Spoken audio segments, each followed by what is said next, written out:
Welcome to a new edition of the Neon Jazz interview series with veteran Hannibal, Missouri-born jazz drummer and educator Marty Morrison.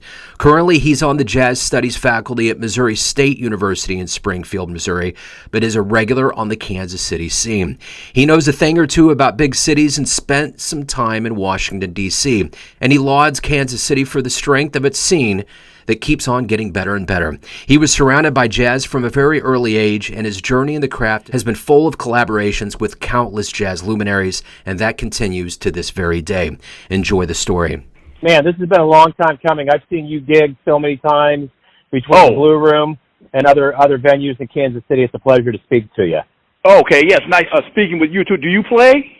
No, I got my radio show. I'm an admirer from afar. I'm already a busybody enough, so it's better that I'm an admirer.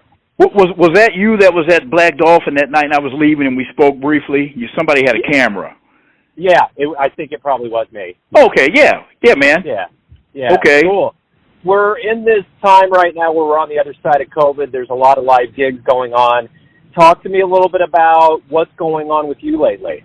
I teach at Missouri State University. So, when I come to KC, it's a 2.5-hour drive, and I kind of have to do that because I need to play. I just have to. Some people ask me how I make that drive all the time, and it's meditative, and I've got that route memorized by now, With me now, we're at the end of a 16-week semester.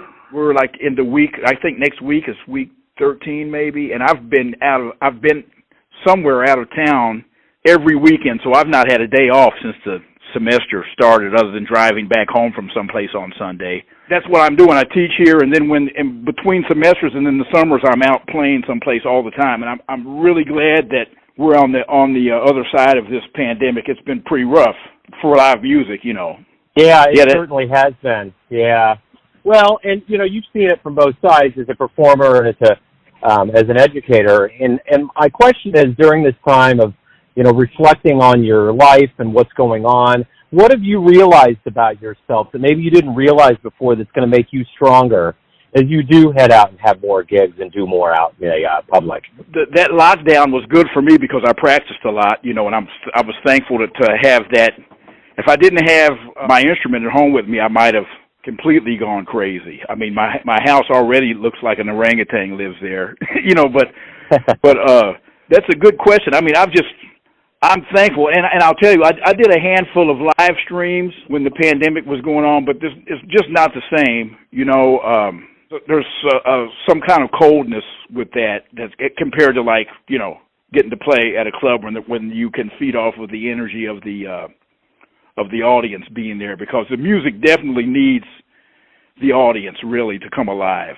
That's not anything that I didn't know before, but not being able to play regularly, and then when I did playing live streams, and now coming back to this, it's refreshing and it feels good. And I mean, I guess it was just something that I'd always taken for granted. Who would have ever envisioned what went on when the pandemic started till now, that we were going to have to live through this, so. I'll tell you another thing, too. It's like I'm a jazz studies professor here, and part of my assignment here is teaching jazz appreciation classes to non-music majors. Doing that online was really hard because my mission in teaching that class or that subject to non-music majors, this whole jazz art form is, there's a lot of wisdom for our culture through the lens of the art. So my goal in that class is to maybe talk about what it actually means to be an American through the lens of the art that America created. You know what I mean? And doing that online was almost impossible because I have to trick these kids into learning something. And we're living through a really curious time now with, particularly in the post-George Floyd world. It seems that some learning institutions and places have wanted to commit themselves to recognizing our diverse culture, and there's nothing that reflects that more than this art form that came from all these people that came here from all around the world, and we created this art. So that's been something that's been good for me since, I taught online for X number of semesters. What was it, 3 or 4 semesters? And now I'm back in person, and it's way better. That's been rough. And that class is really telling that I'm teaching in Missouri, and Miles Davis and Charlie Parker are both from like Kansas City and St. Louis, and these kids come here from Kansas City and St. Louis, and they've never heard of those guys. There's a challenge, and I'm not trying to turn people into jazz fans or anything. I just want them to recognize, our heritage here with how particularly St. Louis and Kansas City have really been really important in the development of the music. There's a lot of guys from Missouri, So what's it like to come up to Kansas City? What's your feeling on the crowds? Why do you love to keep coming back to Kansas City? Oh, it's awesome, man. I lived on the East Coast for years, from like 96 to 2007, and during that time out there, I lived in Washington, D.C., but I was all over the eastern seaboard, and I got to travel abroad a lot, and what is that, maybe 10, 11 or 12 years, this might be hard to fathom, but all that time I was there, I played more than 30 gigs a month, every month. And I moved back here, and there's not a music scene anywhere like the East Coast, anywhere in Missouri except Kansas City. Yeah, I love coming there, and like my best friends live there. It's not just my trip. When I come up there to play, I mean, of course, there's some great places to play. There's a bunch of killing musicians there. I mean, I could just start naming guys, and it'd take me several hours to name everybody, probably. When I go there, it's more than playing music. When music brings me there, but I mean, I get to see my best friends when I come into the city. That town's got some kind of electricity happening with it, and you can feel it. And there's no place else. Sorry, St. Louis, but there's not as a jazz scene anywhere like Kansas City in the Midwest for playing jazz. Now maybe we're talking about jazz and not just live music. So yeah, it's great to come there. I don't know what else to say about that. And generally, guys that are out gigging, a lot of us have to play a lot of gigs just to make a living, and then there are gigs that we play just for the sake of music. And I've been fortunate that when I come, I'm usually playing some gig for the sake of music. It's not like a wedding reception or background music at a restaurant or something. Usually it's like at a real jazz club, and there seems to be several of places in Kansas City where people come out just to hear the music. It's great. I mean, I live here in Springfield. It's certainly not happening here, so. Yeah. Well, you're originally from Hannibal, correct? Right. Yep. Okay. Talk to me a little bit about your childhood in the land of Mark Twain and how, music and jazz became your life. My situation is really unique, and not just my home situation, but that I've come from a musical home in the little town that I'm from. So my dad's a musician, and he's 85 years old. His name's Bill Morrison, and I still play gigs with him. He taught me how to play, he and the guys that he played music with. And so from the time I was a little kid, he's got all the records that all the jazz people have, Miles Davis and Oscar Peterson and Chick Corea, Herbie Hancock. I heard Jimmy Smith, all the organ players. But incidentally, he plays B3 and he plays piano. So he doesn't play much organ anymore. A few years ago, he had a stroke that affected his the way he was play the organ pedals. So, but I grew up around that, and so he was out, and it was weird. Like, to see it back in the 70s when I was a kid, there were places that those guys would play around Quincy, Illinois, and every now and then someplace in Hannibal, and I don't think that's happening anymore now. But there was a handful of guys that were always over at our house playing with him. And those guys are like my gurus, So I don't know. Maybe I was third or fourth grade before I realized that every kid didn't go home and play music with their family. Seriously, so that's how I ended up playing. There was a guy that played drums with my dad named Cleet Webster. He was from Quincy, and he had spent some time on the West Coast. He went to school in L.A. back in the 50s, and turns out he and Charlie Hayden were roommates in college for a while. He ends up moving back to Quincy area, and he was kind of my musical. He was like Yoda, kind of, for me, you know. And I was fortunate to grow up around those guys, you know. So that's what got me started, and I always had known this is what I wanted to do. So, what was the first live jazz show you saw that really made you think, man, I'd love to do that someday? Well, I'd been seeing these guys play in my living room from the time I was probably in diapers so I'd been around that. But let me think about that. This probably would never happen again the way it did back then. But what was it?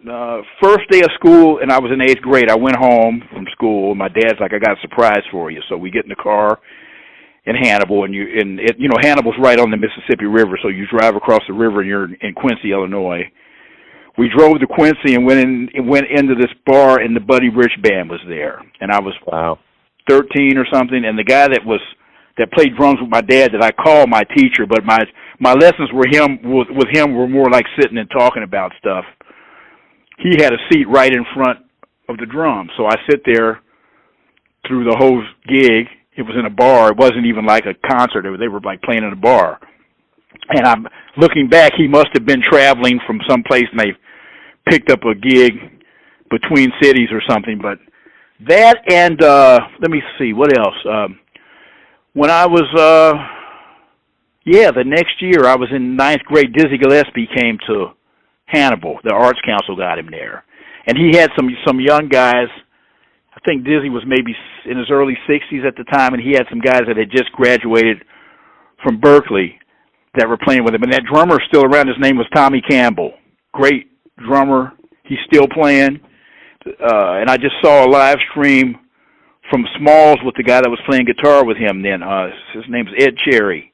I don't remember who was playing bass, but that really did me in when I got to see Tommy Campbell play, because he was playing all the kind of more modern jazz drumming that I had been listening to on records, and fusion drumming at the time, like Tony Williams and Billy Cobham and Lenny White. He had that whole fusion thing happening, and he was swinging. So those might have been two of the earliest really high-level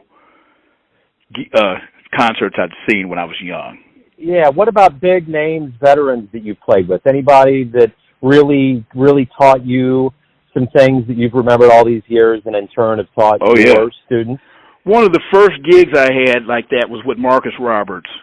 And I learned, at that point, why there was a big difference between what those guys were doing and what I was doing. I had to step my game up in terms of the attention to detail that guys on that level play with, you know. And there's a lot of guys on that level. There's a lot of guys on that level in Kansas City that they might not have a national name, but, you know, people that have their art refined to that level. There's a certain level of dedication that they have. There's a certain level of humility that they take into what they have to do to ascend in their art. There's a certain level of discipline. When I was playing with Marcus, he had just left Wynton Marsalis's band.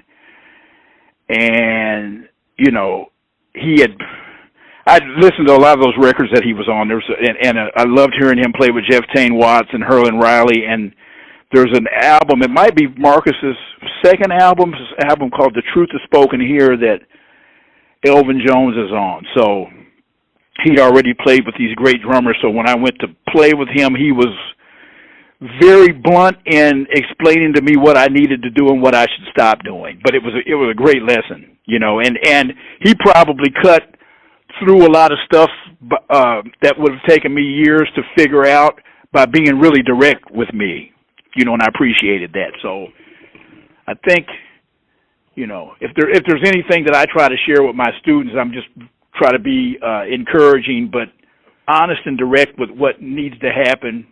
Move forward, you know what I mean? Yeah. Yeah. So give me kind of a timeline. You know, you were born in Hannibal, you've been on the coast, you played in Kansas City, now you're in Springfield. Give me kind of a timeline of how things began, when you moved, and how you've ended up where you're at now. I'll do my best with this because I'm an old man and I've not eaten yet, so my brain's a little dull. So I was born in, this is something I've told a couple people, and they just my friend that's a great drummer in Kansas City, Ryan Lee. You know Ryan? He and I have the same birthday. We have the same birthday. Wonderful. And then I was telling him, I'm like, man, I was born in December 64, and he goes, yeah, you're that old. And I'm like, yeah, but then I was born the same week that Love Supreme was recorded. And I think a few days after that, Wayne Shorter recorded Speak No Evil on Christmas Eve 64. So I'm born between these two iconic recordings. That's a little nostalgia that makes me smile. But I was born in 64, and I graduated high school in 1983, and I went to Mizzou when I was 18. It didn't last long because I wasn't really going to class. I was playing a lot, though. I was like studying music, which I've always done. I just wasn't studying. I wasn't going to class then. So that lasted a year. But when I got to Columbia, I got in the jazz band at school, but I had met some guys at a high school band competition the year prior when I was a senior in high school. So when I got in jazz band, there was a kid from Columbia that was a horn player, and he was playing a gig with these guys that had a blues band, and they needed a drummer. And I mean traditional blues band with the shuffling all night, that type blues band. And I got in the band, and that ended up being a great experience. There was a band, they're not playing now. Well, they might be playing some, but the guy that led the band died recently. It was a band called the Chump Band. They've played around. And there was a guitar player named Babe Martin he was a blues player, but he was a great musician. I mean, killing. And I learned a lot playing with them. And so from that time, after I went to school at Mizzou, I came to school at down here in Springfield. Back then it was called Southwest Missouri State University. And through those years, I was just I really wasn't a good student. I was studying music, but not going to class. And back then, there was no jazz studies degree for me. So I was practicing all the time and playing in these like rock and R&B and blues bar bands, basically. And I want to say that whole disappointment of being young back then and wanting to study jazz, like there were only a couple places in the country that were offering jazz education, which is it's sad in looking at our culture and realizing that our culture doesn't really have a lot of self-realization, at least where the jazz art form's concerned. And what I mean by that is it's funny that like often kids grow up and they're American kids and want to go to an American institution of higher learning, and they would go, especially back when I was coming up, and you'd have to study European music when we have our own equivalents to Bach, Beethoven, and Mozart in American culture. You know what I mean? That said, when I was going to school here, I was not a music major. I would have been had they had a jazz studies program at that point. I wasn't the most responsible kid, so my dad, as far as sending me away to like a long way away to music school, it just was probably not in my best interest then. You know what I mean? So I was going to school here, and what year would this have been? 93. I went to Columbia to play a gig at that club that's still there, Murray's, and there was a guy that I was playing the gig with that I don't know if he's still on faculty at North Texas, but he was a guy named Mike Steinell, and I went and did this gig with him, and he hooked me up with some students that were some people that had just graduated grad school at North Texas that were they had a residency, like artist in residence at a liberal arts college in Northeast Iowa, and that residency was through Chamber Music America and the National Endowment for the Arts, and that band is still playing, but after several personnel changes. The name of the band was a Unified Jazz Ensemble, and I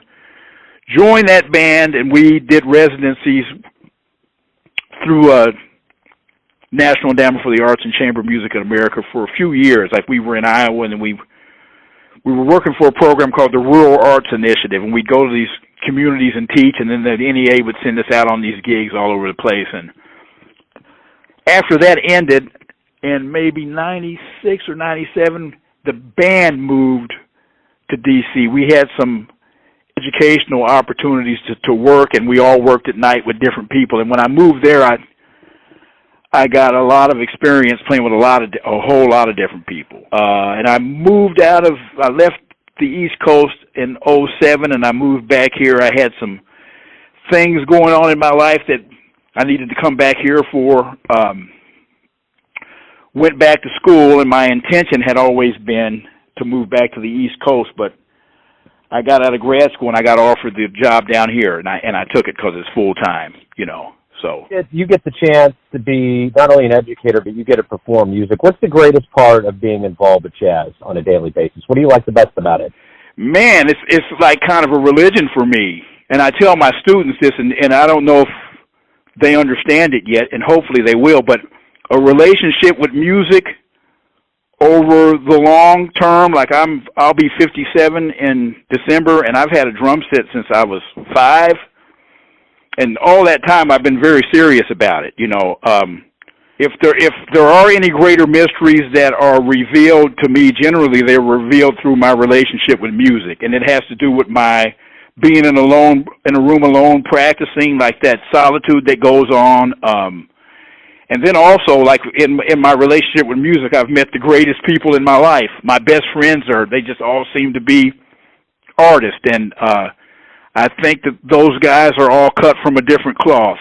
Over time, it seems like with a long-term relationship with music, the music teaches you about yourself, but that's kind of a hard reality to articulate right now. I'd have to think about that for a minute, but yeah, it's a way of life. I can't imagine not doing it. It's who I am. It's what I do, and whatever the multiverse is looking out for me, because I'd have a hard time being happy doing anything else. Really, I'd hate to say that I need some external for joy, but it sure seems to come through my relationship with music. And the teaching and the performing it's really the same thing. It's like, to teach this music, at least for me, I have to be out playing it, working on my stuff all the time.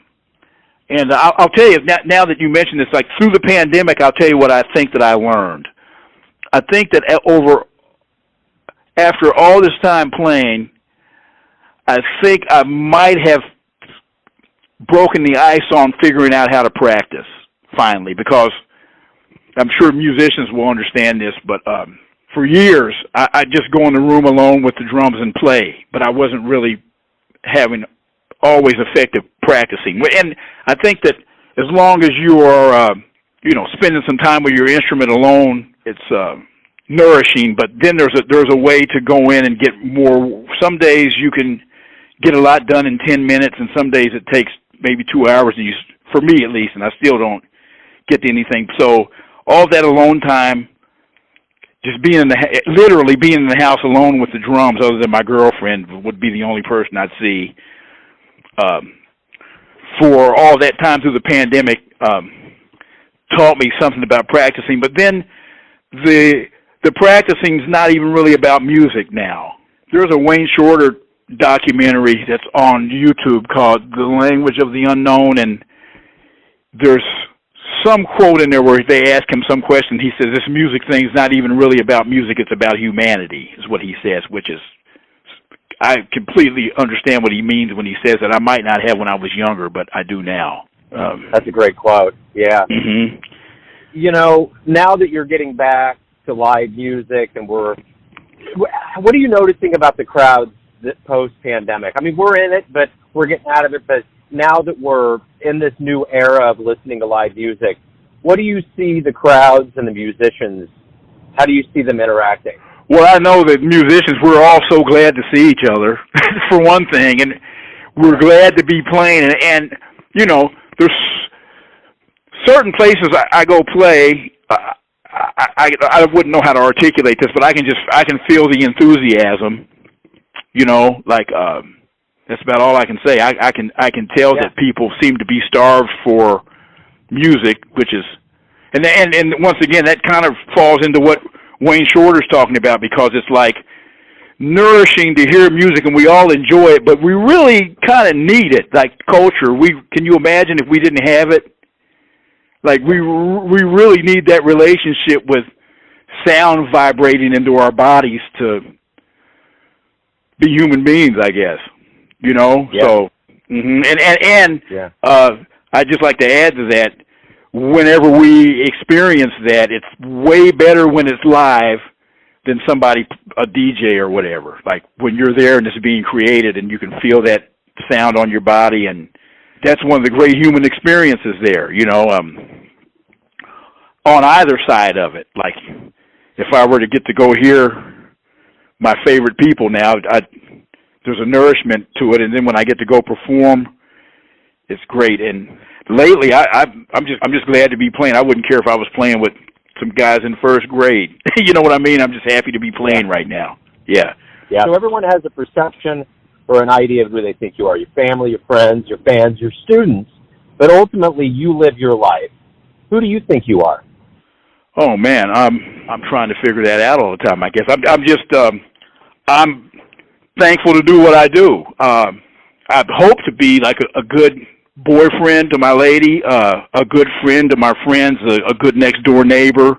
I'd like to bring something positive and shine a light wherever I go. That's what I'm trying to do, you know. So that's what's most important to me. And if there's any way that I will say that that's something that I've learned from my relationship with music. It's like confronting this great mountain that this music was great before I was born. It's going to be great when I'm gone. I want to be a part of it, and in order to even scale that mountain a little bit, there are certain traits that in ourselves that we need to overcome or shed in order to climb that mountain. You know what I mean? I do. So yeah, I don't really know how to answer that, but yeah, you answered it. That's great. Mm-hmm. Marty, man, thank you for opening up about your life and music. Actually, I got one more question for you before you go.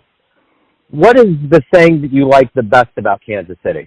Man, the vibe of the whole town. It's awesome. I mean, there's great restaurants there, and man, many of my best friends live there. And when I come to town there, it's like I teach here all week, and then when I go up there, it's not just playing, because I go there and there's certain guys that I see all the time and we're friends and we talk on the phone, but it's the whole, for me at least, my trips there and back home, it's the whole ritual of the whole thing. And, you know, I mean, it's a great city. I feel safe there. They've got great restaurants.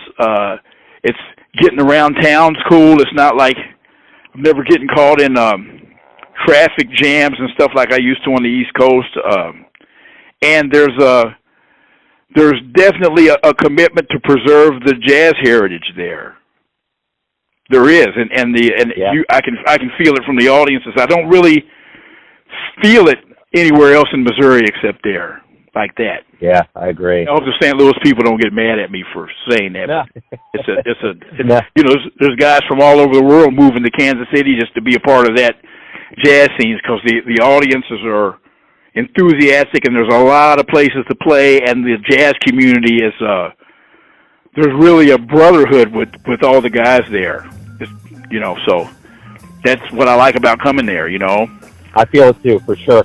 Marty, Yeah. Thank you very much for taking a minute out for Neon Jazz. Good luck with Certainly. as we move forward out of this pandemic, and I look forward to seeing more gigs with you. Hope to see you soon, man. Sure. Bye-bye. Thanks for listening and tuning in to another Neon Jazz interview, where we give you a bit of insight into the finest players in Washington, D.C., Hannibal, Springfield, Kansas City, and spots all over Missouri and the world that give fans all that jazz. And thanks to Marty for his time and dedication to jazz. If you want to hear more interviews, go to Famous Interviews with Joe Domino in the iTunes Store. Visit Neon Jazz at youtube.com, and for everything Neon Jazz all the time, go to the neonjazz.blogspot.com. Until next time, enjoy the jazz, my friends.